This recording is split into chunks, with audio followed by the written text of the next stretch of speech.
আজি আপোনালোকক জনাবলৈ আহিছো 7, 16 আৰু 25 তাৰিখে জন্ম হোৱা মানুহৰ বিষয়ে। এইকেইটা তাৰিখত জন্ম হোৱা মানুহৰ মূল নম্বৰ হৈছে 7 আৰু 7টো হৈছে কেতুৰ নম্বৰ। কেতু মানে হৈছে ইনকমপ্লিট বডি, মানে ডিঙিৰ পৰা তল অংশক বুজোৱা হয়। কেতুৰ ডিঙিৰ পৰা ওপৰ অংশ নাথাকে, সেই কাৰণে তেওঁলোকে বেলেগক অতি সহজে বিশ্বাসত লয়। এই ক্ষেত্ৰত তেওঁলোকে ধোকা খাবলগীয়াও হয়, বিশেষকৈ বিয়া বাৰুৰ ক্ষেত্ৰত, সম্পৰ্কৰ ক্ষেত্ৰত, টকা পইচাৰ ক্ষেত্ৰত বা স্বাস্থ্যজনিত সমস্যাৰ ক্ষেত্ৰত তেওঁলোকে ঠগন খাবলগীয়া হয়।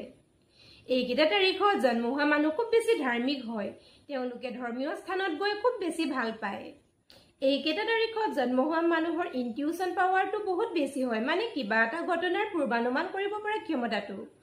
7, 16 আৰু 25 তাৰিখে জন্ম হোৱা মানুহৰ আটাইতকৈ নিগেটিভ পইণ্টটো হৈছে তেওঁলোকে একো ডিচিশ্যন নিজাকৈ ল'ব নোৱাৰে, বেলেগৰ সহায়তহে তেওঁলোকে ডিচিশ্যন এটা ল'ব পাৰে।